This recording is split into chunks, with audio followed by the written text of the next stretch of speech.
Hey guys, video చూసిన super subscribers ప్రతి ఒక్కరికి నా నమస్తే. నిన్న మనం చూసిన టాపిక్ ఏమిటంటే ఇండియన్ ఎడ్యుకేషన్ సిస్టమ్ని బ్రిటిషర్స్ ఎలా నాశనం చేశారు అండ్ బ్రిటిషర్స్ సంబంధించిన మెట్రికులేషన్ సిస్టమ్ని వాళ్ళకి ఉపయోగపడే మెట్రికులేషన్ సిస్టమ్ని ఇండియాలో ఉన్న ఇంటీజియర్ సిస్టమ్తో ఎలా రీప్లేస్ చేశారు. అండ్ మన ఇండియన్ హిస్టారియన్ ఒకరు లండన్లో ఒక ప్లేస్లో వాళ్ళు ఇండియాకి సంబంధించిన ప్రాజెక్ట్స్ని వాటి గురించి వాళ్ళు చూస్తూ ఉండగా వాళ్ళకి దొరికిన డాక్యుమెంట్స్ ఏంటి, ఆ డాక్యుమెంట్స్లో బయటపడ్డ నిజాలేంటి అన్న విషయం వరకు నిన్న మనం మాట్లాడుకున్నాము. సో నిన్న టాపిక్ కంప్లీట్ అయ్యే టైం పీరియడ్లో నేను ఈరోజు బ్యాంకింగ్ సిస్టమ్ గురించి చెప్తాను అని చెప్పాను. సో ఈరోజు బ్యాంకింగ్ సిస్టమ్ గురించి మాట్లాడుకున్నాను. అంతకంటే ముందు నిన్న ఇండియన్ ఎడ్యుకేషన్ సిస్టంలో ఇండియన్ స్కూల్స్లో వాళ్ళు ఇంప్లిమెంట్ చేస్తున్న రెండు సబ్జెక్ట్స్ గురించి నాకు తెలియదు. సో నేను కనుక్కొని చెప్తాను అని చెప్పాను. సో దాని గురించి చెప్పబోతున్నాను. నిన్న మనం చూసింది యాచ్మిగిరి అంటే కెమిస్ట్రీకి సంబంధించిన ఒక రకమైన సబ్జెక్ట్. సో ఇండియాలో అప్పట్లో ఉన్న కెమిస్ట్రీ అని ఏన్షియన్ కెమిస్ట్రీ అని కూడా చెప్పచ్చు. సో ఏన్షియన్ కెమిస్ట్రీ గురించి ఒక సబ్జెక్టుగా ఆ టైంలోనే స్కూల్స్లో జరిగేది ఇండియన్ స్కూల్స్లో. అండ్ మెటల్గిరి అంటే మెటల్కి సంబంధించిన స్టడీ. సో ఇప్పుడు ఎలా బ్లాక్ స్మిత్స్ ఎలాగా, గోల్డ్ స్మిత్స్ అలాగా వాళ్ళు మెటల్ని మాడిఫై చేయడానికి ఏమేమి అవసరం ఉంటుంది. సో ఆ స్టడీని మెటల్గిరి అంటారు. సో మెటల్కి సంబంధించిన స్టడీని మెటల్గిరి అంటారు. సో కెమిస్ట్రీకి సంబంధించిన స్టడీని యాచ్మిగిరి అంటారు. సో ఆ ఏన్షియంట్ ఇండియాలోనే ఇలాంటి స్టడీస్ అనేవి ఉండేవి. సో ఈ రెండు వర్డ్స్ మాత్రం నేను తెలియదు అని చెప్పాను. సో ఈరోజు నేను కనుక్కొని చెప్పాను. ఈరోజు ఇండియన్ ఎకనామీ గురించి మనం వీడియోలోకి వెళ్దాం.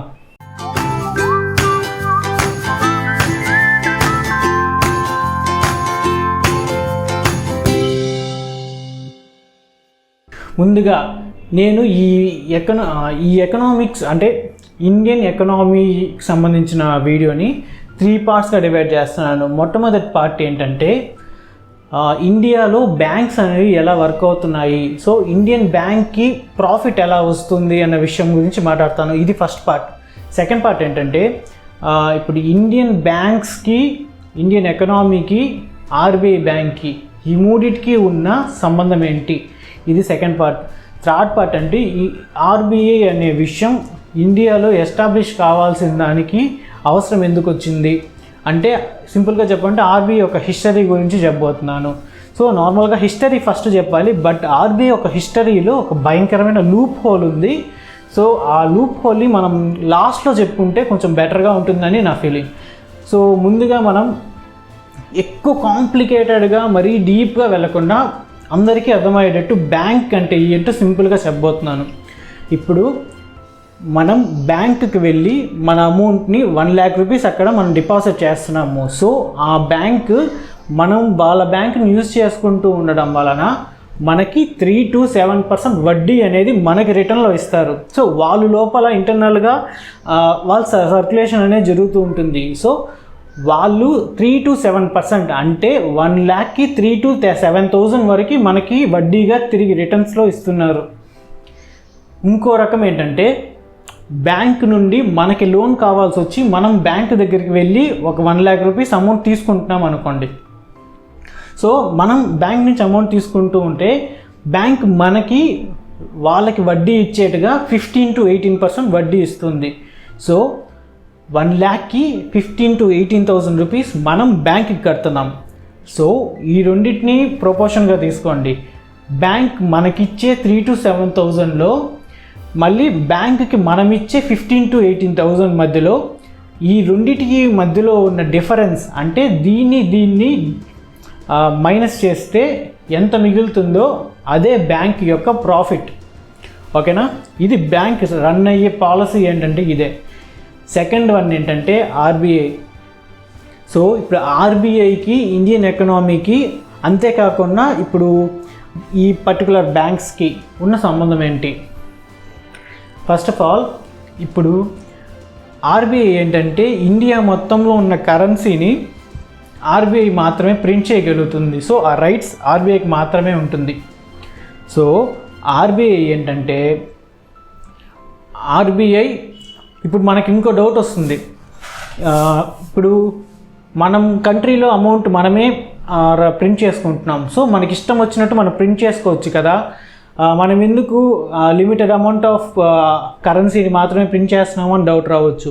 సో మనకి అమౌంట్ ప్రింట్ చేసేదానికి ఒక రేట్ అనేది ఉంటుంది. అది ఎలాగంటే జీడిపి, గ్రాస్ డొమెస్టిక్ ప్రోడక్ట్. అంటే ఒక పర్టికులర్ టైం పీరియడ్, అంటే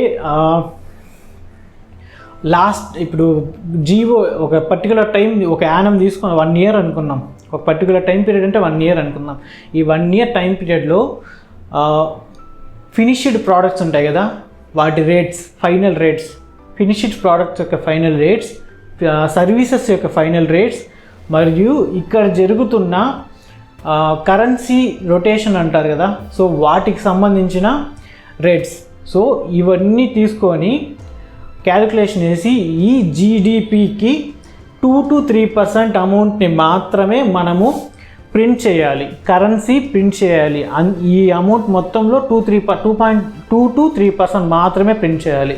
ఇఫ్ ఇన్ కేస్ మనం ఎక్కువగా ప్రింట్ చేసాము అంటే మనకి అమౌంట్ రూపీ వాల్యూ అనేది తగ్గిపోతుంది. సో రూపీ వాల్యూ తగ్గిపోవడం వలన మనకి మనం డైలీ యూజ్ చేసే ప్రోడక్ట్స్ యొక్క రేట్ అనేది పెరిగిపోతుంది. సో మనకి ఈ రేట్ అనేది 3 to 5.5% ఉండొచ్చు. దీని గురించి మనం బ్రీఫ్గా మాట్లాడుకుందాము, చెప్తాను. ఇక్కడ రేపో రేట్ అనేసి ఒకటి ఉంటుంది. ఇదేంటంటే మనం ఎలాగైతే బ్యాంక్ దగ్గర అమౌంట్ తీసుకుంటామో, సో బ్యాంకుకి అవసరమైతే ఆర్బీఐ దగ్గర నుంచి అమౌంట్ డబ్బు వడ్డీకి తీసుకోవచ్చు. So if in case RBI అనేది రేపో రేట్, అంటే అది బ్యాంకులకి ఇచ్చే అమౌంట్కు ఉన్న వడ్డీ ఎక్కువగా కానీ ఉన్నిందనుకోండి, ఈ బ్యాంక్స్ వడ్డీకి డబ్బులు తీసుకోకపోవచ్చు. లేదా ఒకవేళ తీసుకుంటే మనకి లోన్స్ ఇస్తారు కదా, సో ఆ లోన్స్ ఇచ్చే అమౌంట్కి వడ్డీ కూడా హై రేంజ్లోనే ఉంటుంది. ఓకే, ఆర్బీఐ రేపో రేట్ అనేది ఎక్కువ ఉంటే మనకు వచ్చే వడ్డీ రేటు కూడా ఎక్కువ అవుతుంది. సో మనకి వడ్డీ రేట్ ఎక్కువైతే ఏమవుతుందంటే మనం ఏవైతే కొనాలనుకుంటున్నామో వస్తువులు, సో ఆ వస్తువులు మనం కొనాలి అని అనుకోము. అంతేకాకుండా కస్టమర్ రేట్ అనేది తగ్గిపోతుంది. కస్టమర్ రేట్ అనేది తగ్గిపోయిన తర్వాత ప్రోడక్ట్ యొక్క యూసేజ్ అనేది తగ్గిపోతుంది. కాబట్టి డిమాండ్ తగ్గిపోతుంది. డిమాండ్ తగ్గిపోవడం వల్ల ఏమవుతుందంటే ప్రొడక్షన్ తగ్గిపోతుంది. సో ప్రొడక్షన్ తగ్గిపోవడం వల్ల ఏమవుతుందంటే ఇండియన్ ఎకానమీ డౌన్లోకి వెళ్తుంది. ఇది ఒక రకమైన రేపో రేట్కి సంబంధించిన విషయం. సెకండ్ది ఏంటంటే దీని తర్వాత రివర్స్ రిపో రేట్ అని ఇంకోటి ఉంది. సో రివర్స్ రిపో రేట్ అంటే ఏంటంటే ఇప్పుడు కొన్నిసార్లు ఆర్బీఐ బ్యాంక్కే అమౌంట్ అవసరం పడుతుంది. ఇదేంటంటే ఆర్బీఐ బ్యాంక్ ఇండియన్ ఫైనాన్షియల్ సిస్టమ్కి హెల్ప్ చేస్తుంది కాబట్టి, సో ఇండియన్కి ఏదైనా డిఫిషియన్సీ ఉండి ఆర్బీఐ బ్యాంక్ నుంచి తీసుకునే టైం పీరియడ్లో వేరే బ్యాంక్స్ నుంచి ఆర్బీఐ డబ్బులు అవసరం ఉంటుంది. సో ఆర్బీఐ బ్యాంక్కి డబ్బులు అవసరం ఉన్న టైం పీరియడ్లో ప్రైవేట్ బ్యాంక్స్ దగ్గర నుంచి డబ్బులు తీసుకుంటుంది. So if in case private bank పక్కనున్న బ్యాంక్స్ కూడా వడ్డీ ఇస్తుంది. సో కానీ పక్కనున్న బ్యాంక్స్కి వడ్డీకి డబ్బులు ఇవ్వడం కంటే ఆర్బీఐకి ఇవ్వడానికి ఎక్కువ ఇంట్రెస్ట్ చూపిస్తుంది. ఎందుకంటే పక్కనున్న బ్యాంక్స్ అమౌంట్ రిటర్న్ తీసుకోవడానికి ఎక్కువ టైం తీసుకోవచ్చు. బట్ ఆర్బీఐ అనేది కంపల్సరీగా ఒక పర్టికులర్ టైం పీరియడ్లో రిటర్న్ తిరిగిస్తుంది. సో రిటర్న్స్ త్వరగా వస్తాయని ఒకే ఒక కారణంతో ఆర్బీఐ బ్యాంక్కి ఇవ్వడానికి అది ఎక్కువ ఇంట్రెస్ట్ చూపిస్తాయి. సో రివర్స్ రిపో రేట్ ఎక్కువ అవడం వలన ఏమవుతుందంటే ఇక్కడ మనకి లోన్స్ ఇచ్చే అమౌంట్ కూడా రేట్ అనేది తగ్గుతుంది. సో దాని వలన రూపీ రేట్ అనేది కూడా చాలా తగ్గిపోతుంది. సో మనకి రేపో రేట్ ఎక్కువైనా ప్రాబ్లమే, తక్కువైనా ప్రాబ్లమే.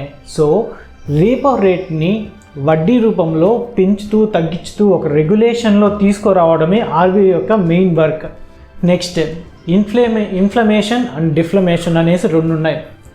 ఇన్ఫ్లమేషన్ అంటే ఏంటంటే ఇప్పుడు బ్యాంక్ మనకి వడ్డీ ఇస్తుంది కదా, సో ఆ వడ్డీకి ఇచ్చే అమౌంట్ని తగ్గించడం. సో ఇలా వడ్డీకి ఇచ్చే అమౌంట్ తగ్గడం వలన కస్టమర్స్ ఎక్కువ అవుతారు. కస్టమర్స్ లోన్స్ ఎక్కువ వేయడం వలన వాళ్ళు ఎక్కువ కన్జ్యూమ్ చేస్తారు. సో వాళ్ళు యూజ్ చేసే ప్రోడక్ట్స్ పెరుగుతాయి. సో యూజ్ చేసే ప్రోడక్ట్స్ పెరగడం వలన మనకి డిమాండ్ పెరుగుతుంది. డిమాండ్ పెరగడం వల్ల సప్లై పెరుగుతుంది. సప్లై పెరగడం వల్ల ప్రైస్ కూడా చాలా పెరుగుతుంది. సో ప్రైస్ పెరగడం వలన ఇండియన్ ఎకానమీ అనేది ఒక హై గ్రోత్ అనేది పెంచుతుంది. బట్ మనం డైలీ యూజ్ చేసే ప్రోడక్ట్ యొక్క రేట్స్ పెరిగిపోతుంది. నార్మల్గా ఇన్ఫ్లమేషన్ అనేది 5.5% వరకు ఉండొచ్చు. సో ఇన్ఫ్లమేషన్ వచ్చేసి 5.5% ఉంది. సో ఇన్ఫ్లమేషన్ అంటే ఏంటంటే పర్టికులర్గా లాస్ట్ ఇయర్ మనం యూజ్ చేసిన ఒక ప్రోడక్ట్ ఈ ఇయర్ ఎంత రేటుకి పర్సంటేజ్ పెరిగింది అన్న దాన్ని ఇన్ఫ్లమేషన్ అంటారు.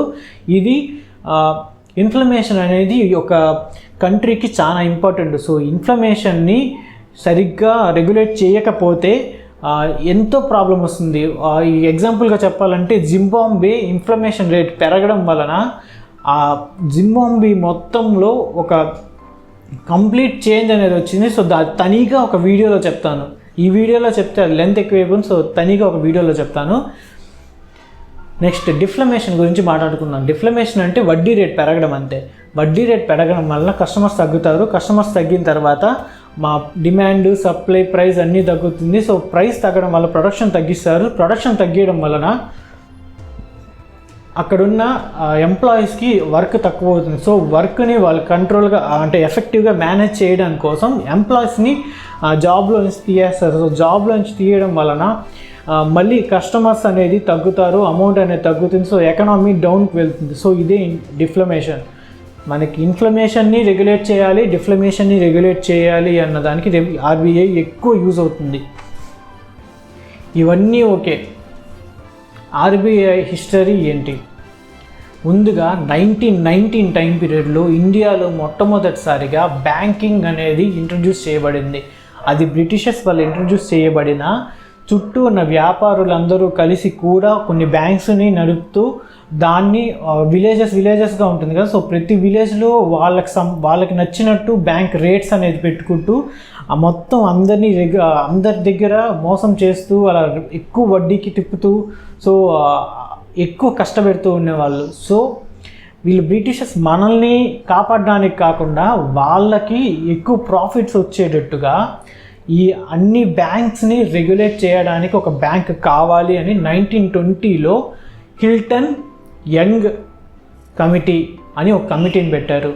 ఆ తర్వాత హిల్టన్ యంగ్ కమిటీని రాయల్ కమిటీగా నేమ్ చేంజ్ చేసుకున్నారు. Okay, royal commission, Hilton Young committee, royal young commission, ఈ రెండు ఒకటే.